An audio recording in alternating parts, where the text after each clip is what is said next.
Hello दोस्तों, यथार्थ Hindi education classes में आप सभी का स्वागत है। आज की क्लास में हम पढ़ेंगे हिंदी साहित्य के कुछ इम्पोर्टेंट प्रश्न जो कि हिंदी टीजीटी, पीजीटी, नेट आदि की परीक्षा के लिए काफ़ी इम्पोर्टेंट होंगे। तो चलिए स्टार्ट करते हैं अपनी क्लास को।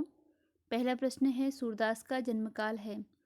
आपको सूरदास जी का जन्मकाल बताना है, कब इनका जन्मकाल है। ऑप्शन है 1378 ईस्वी, 1478 ईस्वी, 1578 ईस्वी और 1678 ईस्वी। इसके लिए राइट आंसर है ऑप्शन बी, 1478 ईस्वी। सूरदास जी का जन्मकाल 1478 ईस्वी है। अगला प्रश्न है, कौन सा उपन्यास सूरदास जी की जीवनी पर आधारित है। आपको उस उपन्यास का नाम बताना है जो कि सूरदास जी की जीवनी पर आधारित है। ऑप्शन में है परती परिकथा, मानस का हंस, खंजन नयन, अमृत और विष। इसके लिए राइट आंसर है ऑप्शन सी, खंजन नयन। जो खंजन नयन उपन्यास है वह सूरदास जी के जीवन पर आधारित है और यह अमृतलाल नागर का उपन्यास है। यह उपन्यास अमृतलाल नागर के द्वारा लिखा गया है उपन्यास है, ठीक है। और जो मानस का हंस है यह तुलसी के जीवन पर आधारित उपन्यास है। मानस का हंस तुलसीदास जी के जीवन पर आधारित उपन्यास है। यह भी अमृतलाल नागर द्वारा ही लिखा गया उपन्यास है जो कि तुलसी के जीवन पर आधारित है। अगला प्रश्न है, आरोही कालक्रम में सजाएं। आपको इनके जन्मकाल के आधार पर आरोही क्रम में समझाना है। ऑप्शन है कबीर, दादू, मलुकदास, सुंदरदास, दादू, कबीर, मलुकदास, सुंदरदास, मलुकदास, कबीर, दादू, सुंदरदास, सुंदरदास, कबीर, मलुकदास और दादू। इसके लिए राइट आंसर होता है ऑप्शन ए, कबीर, दादू, मलुकदास और सुंदरदास। अगला प्रश्न है, बरवे रामायण के रचयिता हैं। बरवे रामायण किसकी रचना है यह आपको बताना है। ऑप्शन है रहीम, नंददास, तुलसीदास और सूरदास। इसके लिए राइट आंसर है ऑप्शन सी, तुलसीदास। बरवे रामायण तुलसीदास जी की रचना है। अगला प्रश्न है, निम्नलिखित में से असत्य कथन छांटिए। जो कथन गलत है वह आपको छांटना है। ऑप्शन ए है कवित्र रत्नाकर सेनापति की रचना है, ललित ललाम मतीराम की रचना है, व्यंग्यार्थ कौमुदी भूषण की रचना है और सुजान चरित के रचयिता सूदन हैं। आपको असत्य कथन बताना है, जो कि इसमें गलत है वह आपको बताना है। तो इसके लिए राइट आंसर होता है ऑप्शन सी, व्यंग्यार्थ कौमुदी भूषण की रचना है। व्यंग्यार्थ कौमुदी जो है यह भूषण की रचना नहीं है। इसके अतिरिक्त कवित्र रत्नाकर सेनापति की रचना है, ललित ललाम मतीराम की रचना है और जो सुजान चरित है वह सूदन की रचना है।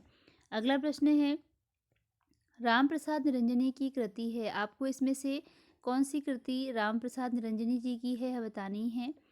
ऑप्शन है लाल चंद्रिका, 252 वैष्णव की वार्ता, भाषा योग वशिष्ठ और अगहन महात्म्य। इसके लिए राइट आंसर ऑप्शन सी है, भाषा योग वशिष्ठ।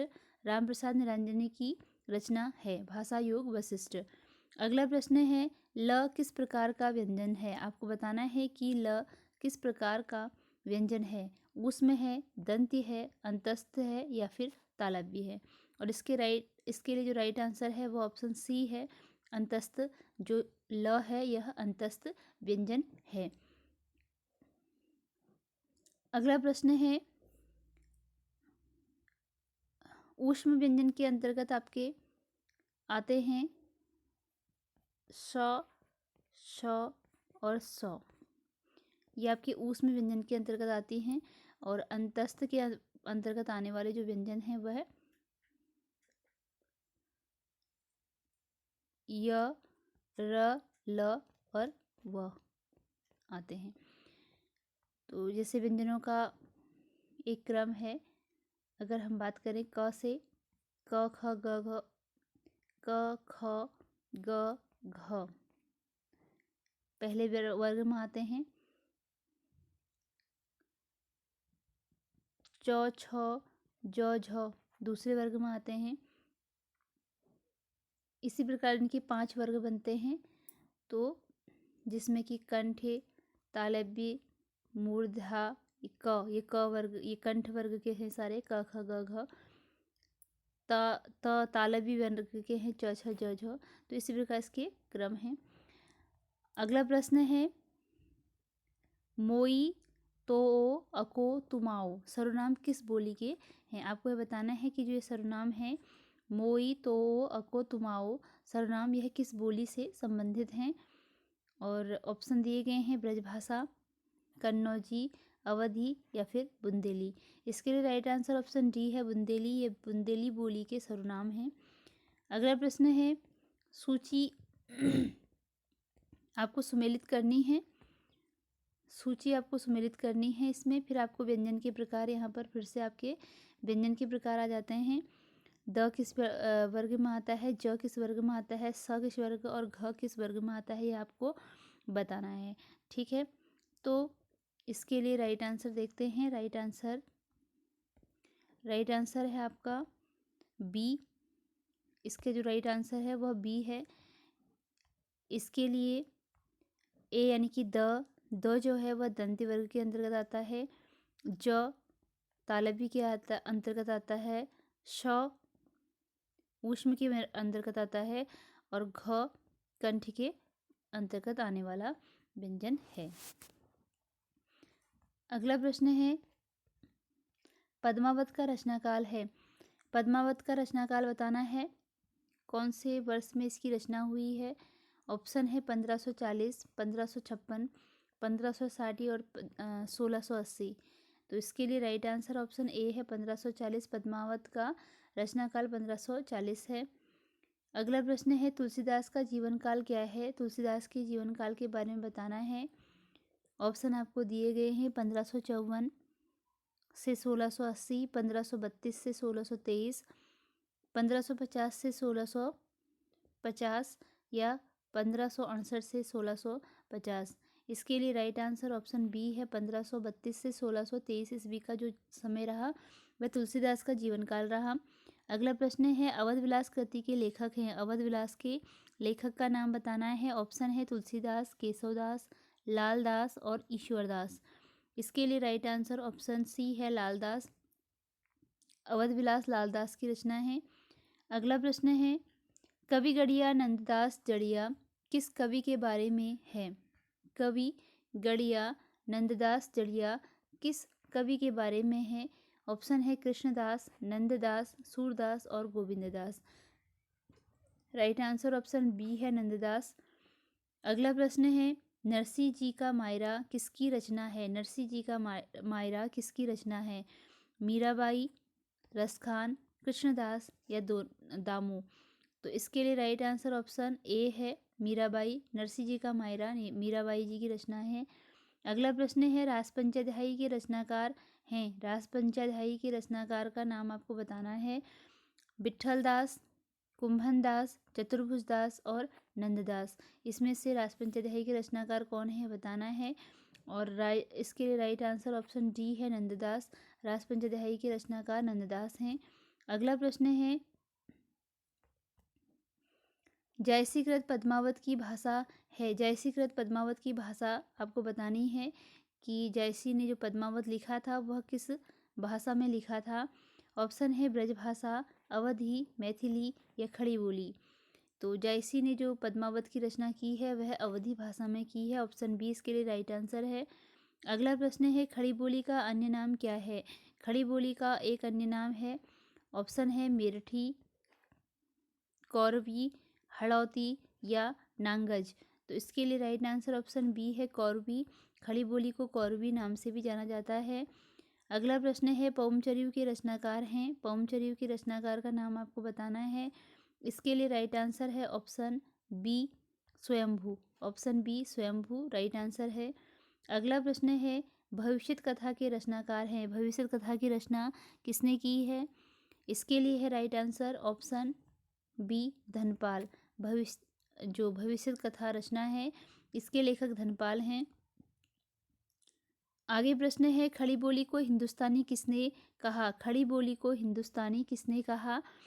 इसके लिए राइट आंसर ऑप्शन बी है सुनीति कुमार चटर्जी। सुनीति कुमार चटर्जी ने खड़ी बोली को हिंदुस्तानी कहा है। अगला प्रश्न है मध्यकालीन आर्य भाषा की तीसरी अवस्था है। जो मध्यकालीन आर्य भाषा थी उसकी तीसरी अवस्था कौन सी है आपको बताना है। और इसके लिए राइट आंसर है ऑप्शन ए अपभ्रंश। मध्यकालीन आर्य भाषा की जो तीसरी अवस्था थी वह अपभ्रंश थी। अगला प्रश्न है, करकंड चरित के रचयिता हैं। करकंड चरित के रचयिता कौन हैं? इसके लिए राइट आंसर ऑप्शन सी है, कनकामर मुनि। करकंड चरित के रचयिता कनकामर मुनि हैं। कनकामर मुनि हैं। अगला प्रश्न है, सुमेलित करें। आपको रचनाओं को उनके कवियों के साथ सुमेलित करना है और राइट आंसर बताना है कि इसके लिए क्या होगा। राइट आंसर क्या होगा? उस्मान है। उस्मान ने इसके लिए ऑप्शन 3 राइट आंसर है। चित्रावली की रचना की उस्मान ने। नूर मोहम्मद ने अनुराग बासुरी की रचना की। जान कवि ने की कनकावली की रचना और निसार ने की यूसुफ जुलेखा।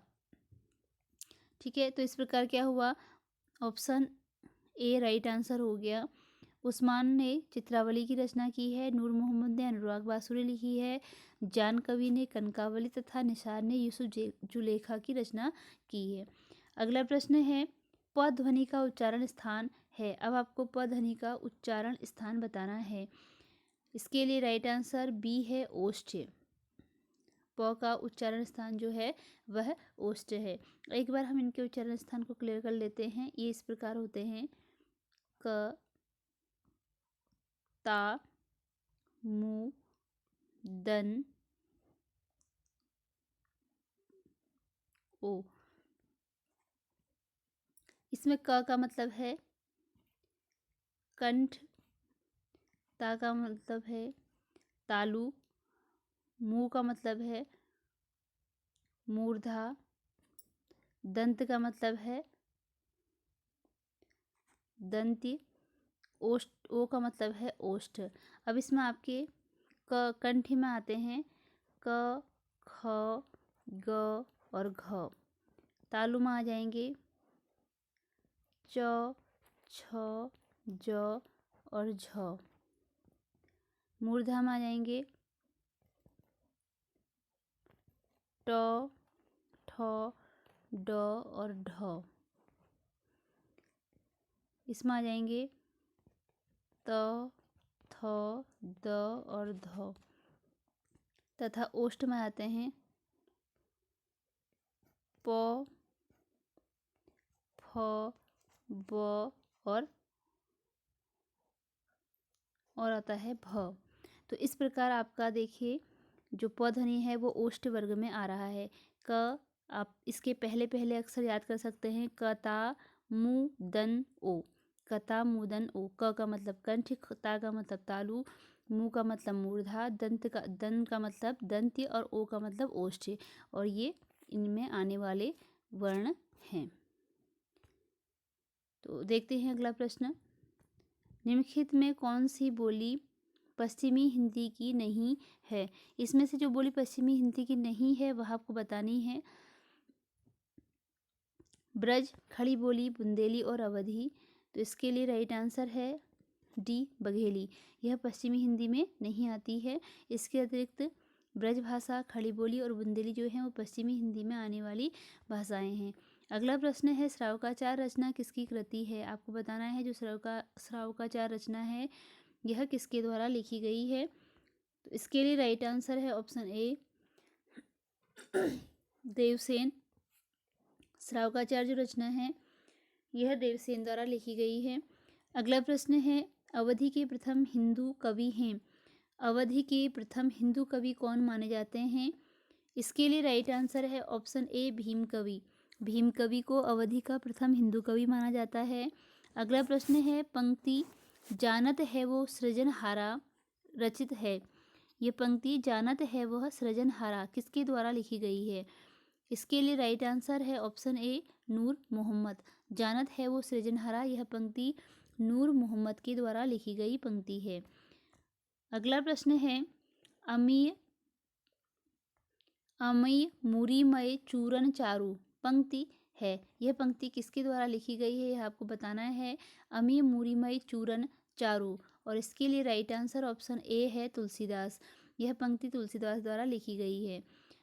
भ्रमर गीत किसका महत्वपूर्ण अंश है? अब आपको बताना है कि जो भ्रमर गीत है वह इनमें से किस रचना का महत्वपूर्ण अंश है। तो इसके लिए राइट आंसर है ऑप्शन ए सूरदास। ये सूरदास का महत्वपूर्ण अंश है। हित 84 की रचना की। हित 84 की रचना की। हित 84 की रचना इनमें से किसके द्वारा की गई है? तो इसके लिए राइट आंसर ऑप्शन ए है गोस्वामी हित हरिवंश। गोस्वामी हित हरिवंश के द्वारा हित 84 की रचना की गई है। अगला प्रश्न है, युगल शतक के रचनाकार हैं। इनमें से युगल शतक के रचनाकार का नाम आपको बताना है। युगल शतक किसकी रचना है? राइट आंसर ऑप्शन ए है श्री भट्ट। युगल शतक श्री भट्ट की रचना है। मीराबाई किस भाषा से जुड़ी कवयित्री रही हैं? इसके लिए राइट आंसर ऑप्शन ए है ब्रजभाषा। मीराबाई का संबंध ब्रजभाषा से रहा है। अगला प्रश्न है, कृति फिर मिलिबे के रचनाकार कौन हैं? जो कृति फिर मिलिबे है इसके रचनाकार का नाम है अनूप शर्मा। और इसमें राधा और कृष्ण के पुनर्मिलन का वर्णन है। राधा और कृष्ण के इसमें पुनर्मिलन का वर्णन है फिर मिलिबे रचना में। अगला प्रश्न है, वीर सतसई कृति है। वीर सतसई कृति है किसकी कृति है बताना है। वीर सतसई, इसके लिए राइट आंसर ऑप्शन ए है वियोगी हरि। वीर सतसई वियोगी हरि की रचना है। अगला प्रश्न है, वे स्वप्निल रतियाँ मधुर वे बतियाँ चुपचाप वह विलीन हेय में बनी आज विछोह विलाप। उपरोक्त पंक्ति किस रचनाकार की हैं? पंक्ति है वे स्वप्निल रतियाँ मधुर वे बतियाँ चुपचाप वह विलीन ही में बनी आज विछोह विलाप। उपरोक्त पंक्ति किस रचनाकार की है? इसका राइट आंसर ऑप्शन ए है बालकृष्ण शर्मा नवीन। यह पंक्ति बालकृष्ण शर्मा नवीन की है। इसी के साथ हमारी क्लास यहीं पर एंड होती है। अगर आपको क्वेश्चन यूजफुल लगे हों तो वीडियो को लाइक शेयर और चैनल को सब्सक्राइब जरूर कीजिएगा। मिलते हैं अगली क्लास में कुछ नए प्रश्नों के साथ। धन्यवाद।